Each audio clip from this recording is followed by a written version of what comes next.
Hello, good morning friends. मैं doctor Tej Prakash Sharma, associate professor SPCGCA botany department. मित्रों, पिछली कक्षा में हम वायुमंडल के विभिन्न घटकों के बारे में समझने का प्रयास करते रहे हैं। इसी क्रम को जारी रखते हुए आज हम प्रकाश या लाइट के बारे में चर्चा करेंगे।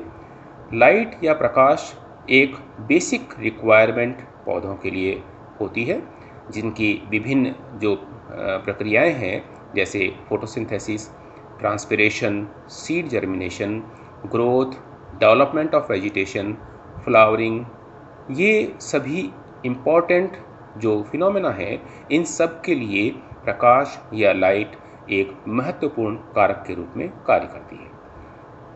हम सब बहुत बेहतर तरीके से जानते हैं कि ऊर्जा का एकमात्र स्रोत सभी जीवित जीवों के लिए सूर्य है, और सूर्य की जो एनर्जी है, जो ऊर्जा है, वो सनलाइट के रूप में या सूर्य के प्रकाश के रूप में धरती पर आती है। ये एक इसेंशियल फैक्टर है प्राइमरी प्रोडक्शन के लिए।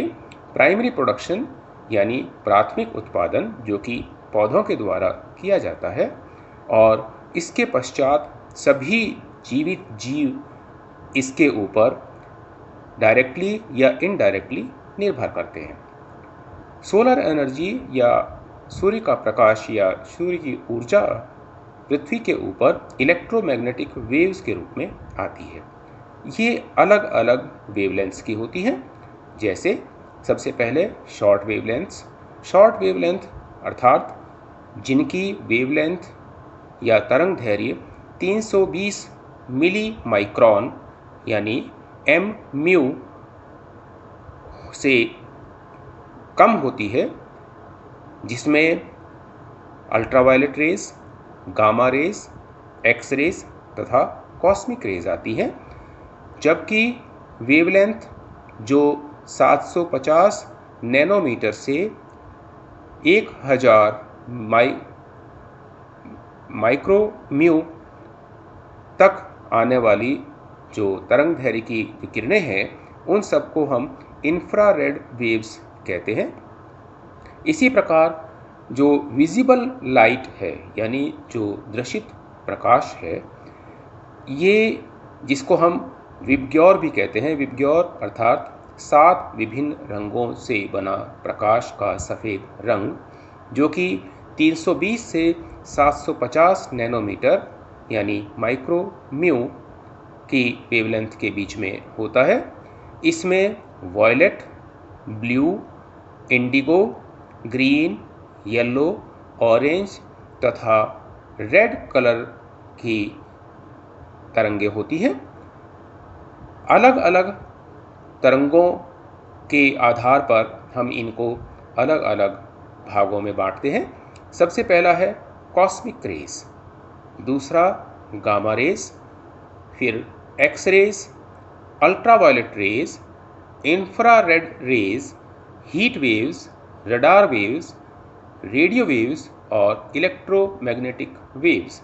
यानी ये कुल 9 प्रकार की मुख्य रूप से प्राप्त होने वाली इलेक्ट्रोमैग्नेटिक वेव्स हैं, जिनको हम अलग अलग घटकों के अंदर विभाजित करते हैं।